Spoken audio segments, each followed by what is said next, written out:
This is what the West are not telling you about Ethiopia and Africa, the country that is one of the fastest growing countries in the world. Let's dive into it and see the man behind the movement. Abiy Ahmed Ali, born on August 15, 1976, is an Ethiopian politician who has served as the Prime Minister of Ethiopia since April 2, 2018. His ascent to power marked a significant shift in Ethiopian politics and has been characterized by both progressive reforms and notable challenges. Abiy Ahmed was born in Beshasha, a town in the Goma district of the Jimma zone in the Oromia region of Ethiopia. He is of mixed Oromo and Amhara heritage. Abiy joined the Ethiopian National Defense Force in 1991 at the age of 15 during the Ethiopian Civil War.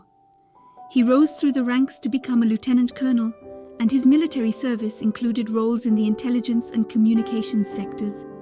Abiy also served as a UN peacekeeper in Rwanda. Throughout his military and political career, Abiy prioritized education.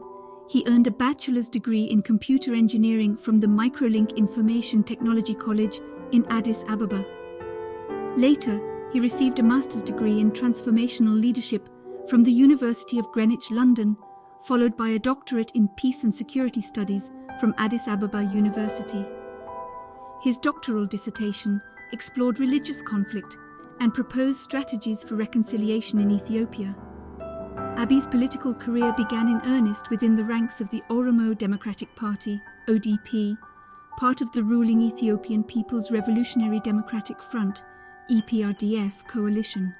His rapid rise in politics was marked by his election as the head of the ODP and his subsequent appointment as the leader of the EPRDF, paving his way to become Prime Minister. As Prime Minister, Abiy has implemented significant reforms, political liberalization. He lifted the state of emergency early, released thousands of political prisoners, and unbanned numerous outlawed political groups. Economic reforms. Abiy initiated major economic changes, including the privatization of state enterprises and liberalization of several sectors to boost economic growth and foreign investment. Peace with Eritrea. Perhaps most notably, in 2018, he signed a peace agreement with Eritrea, ending a 20-year military standoff following the Eritrean-Ethiopian War. This achievement earned him the 2019 Nobel Peace Prize. Regional and internal conflict. Despite these advances, Abiy's tenure has been marred by significant challenges, including ethnic tensions and conflicts within Ethiopia. The most severe of these has been the conflict in the Tigray region, which escalated in late 2020 and has led to widespread humanitarian crises and allegations of human rights abuses. Abiy's leadership continues to be a complex blend of transformative policies and internal strife, reflecting the multifaceted challenges of governing a diverse nation like Ethiopia. Abiy Ahmed is married to Zinash Tayachu, an Ethiopian religious singer whom he met while serving in the Ethiopian National Defense Force. The couple has 3 daughters and 1 recently adopted son. Abiy's personal life, especially his family, is generally kept out of the public spotlight, reflecting his preference for privacy regarding his domestic affairs. Join our adventure and never miss out. Subscribe now to get the latest updates and be part of our growing community. We're all about sharing tips, tricks, and smiles. Let's make every day exciting together. His multicultural background is also notable, as he was born to a Muslim father and a Christian mother.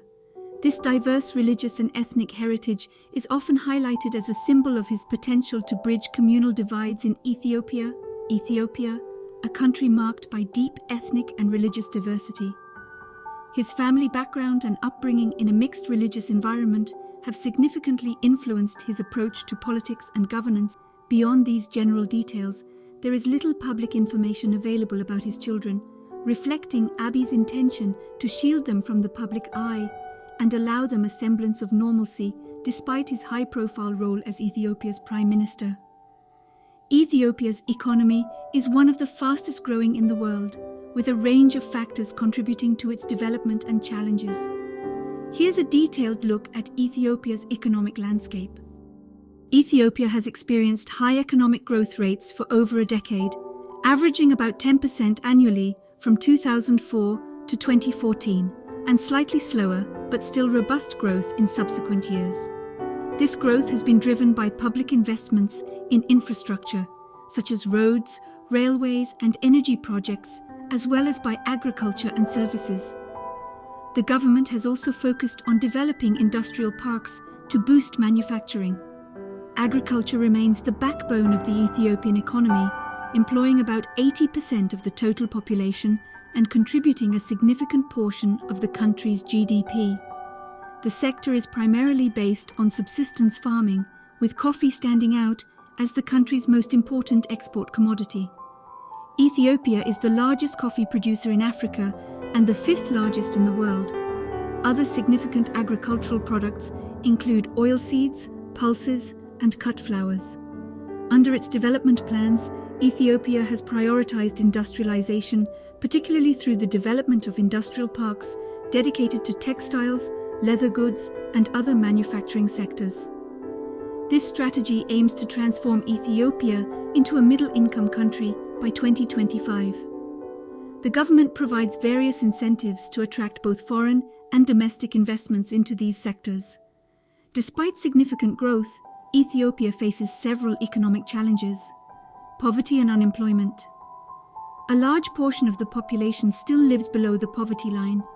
Unemployment remains high, particularly among the youth. Inflation. The country has struggled with high inflation rates, particularly in food prices, affecting the purchasing power of its citizens. Foreign exchange shortages. Ethiopia faces chronic shortages of foreign currency, partly due to the high costs of importing essential goods like fuel and machinery, which limits its ability to pay for these imports. Debt levels. The rapid buildup of public debt, much of it from foreign creditors to finance infrastructure projects, poses a risk to economic stability. The country has engaged in some debt restructuring to manage these concerns. Political and ethnic conflicts. Internal conflicts, notably in the Tigray region, have disrupted economic activity and pose a threat to national stability and growth. Under Prime Minister Abiy Ahmed, Ethiopia has initiated significant economic reforms aimed at liberalizing the economy. These include plans to privatize key state-owned enterprises like telecommunications and airlines, and liberalizing sectors like banking and logistics to foreign investment. In summary, while Ethiopia's economy shows impressive growth and vast potential due to its strategic initiatives in agriculture, industrialization, and reforms, it also faces significant challenges that need careful management to ensure sustainable development. Let's talk about the President of Ethiopia. The first woman to become president in the history of Ethiopia. The President of Ethiopia is Sahle-Work Zewde. She has been in office since October 25, 2018, making history as the first female president of Ethiopia. Her role is largely ceremonial, as the Ethiopian political system is a parliamentary one where the Prime Minister holds executive power. Sahle-Work Zewde has had a distinguished career in diplomacy before becoming president.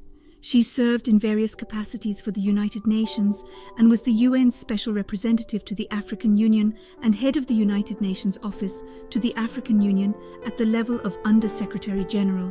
Her appointment as president was seen as a significant step towards gender equality in Ethiopian politics and served as a symbol of hope for women's empowerment in the country. Sahle-Work Zewde's presidency, while largely symbolic, represents a pivotal Mo Sahle work. Zewde was born on February 21, 1950, in Addis Ababa, Ethiopia. She attended the University of Montpellier in France, where she studied natural science. Her career in diplomacy began in earnest when she joined the Ministry of Foreign Affairs of Ethiopia in 1989. Over the years, Sahle-Work has held various significant diplomatic posts, *** ambassador to Senegal, ***, with accreditation to Mali, Cape Verde, Guinea-Bissau, Gambia, and Guinea, 1989 to 1993. Ambassador to Djibouti and permanent representative to the Intergovernmental Authority on Development, AHMAD, 1993 to 2002. Ambassador to France, permanent representative to the United Nations, Educational, Scientific and Cultural Organization, UNESCO, and was accredited to Tunisia and Morocco, 2002 to 2006. United Nations, Before becoming president, Sahle-Work had a prominent role within the United Nations. She served as Director General of the United Nations Office at Nairobi **, UNON, making her the first woman to hold that position. Special Representative of the UN Secretary General to the African Union and Head of the UN Office to the African, at the rank of Under-Secretary General. As President Sahle-Work Zude's appointment as president was part of a broader initiative by Prime Minister Abiy Ahmed's government to promote gender equality. Her role, though primarily ceremonial, serves as an important figurehead position in the country. She has used her platform to advocate for women's rights and peace. Her speeches often focus on the importance of education, women's empowerment, and the need for peace and reconciliation in Ethiopia and across the continent. While the president's role in Ethiopia does not encompass executive powers, Sahle-Work Zude's influence is felt through her advocacy and representation. Her presidency is symbolic of the ongoing changes in Ethiopian society regarding gender roles and is part of broader reforms aimed at opening up political spaces to women and other previously underrepresented groups. Addis Ababa, often referred to as the political capital of Africa due to its historical, diplomatic, and political significance, serves as the headquarters for numerous international organizations, including the African Union, AU, and the United Nations Economic Commission for Africa, UNECA. Founded in 1886 by Emperor Menelik II and his wife, Empress Tetu Betul, the city stands at an altitude of about 2,355 meters, 7,726 feet, making it one of the highest capitals in the world. Addis Ababa is a vibrant, bustling city that reflects Ethiopia's diverse ethnic tapestry. It is home to over 3 million people from various ethnic, cultural, and religious backgrounds.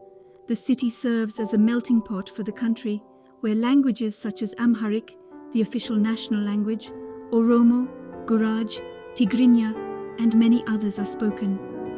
The city is the economic nerve center of Ethiopia. It has a growing economy based on trade, services, and light manufacturing. Over the years, Addis Ababa has experienced rapid urban expansion and infrastructure development, including new roads, railways, and real estate projects. Addis Ababa is also an educational hub, hosting some of Ethiopia's most prestigious universities, such as Addis Ababa University, AAU, which is the oldest university in the country. These institutions are pivotal in the country's research, education, and policy development. The city is rich in historical sites and museums, such as the National Museum of Ethiopia, where one can see Lucy, the famous Australopithecus afarensis fossil, and the Ethnological Museum, located within the former palace of Emperor Haile Selassie. Other notable landmarks include Holy Trinity Cathedral, known for its beautiful architecture and historical significance. Addis Ababa has undergone significant urban development, especially in public transport. The Addis Ababa Light Rail, which began operation in 2015, was the first light rail system in sub-Saharan Africa. We've shared some great moments today, and I'd love for you to stick around for more. By subscribing, you're not just a viewer, you become a part of our family here. So hit that subscribe button and let's continue this journey together. Thank you for your support.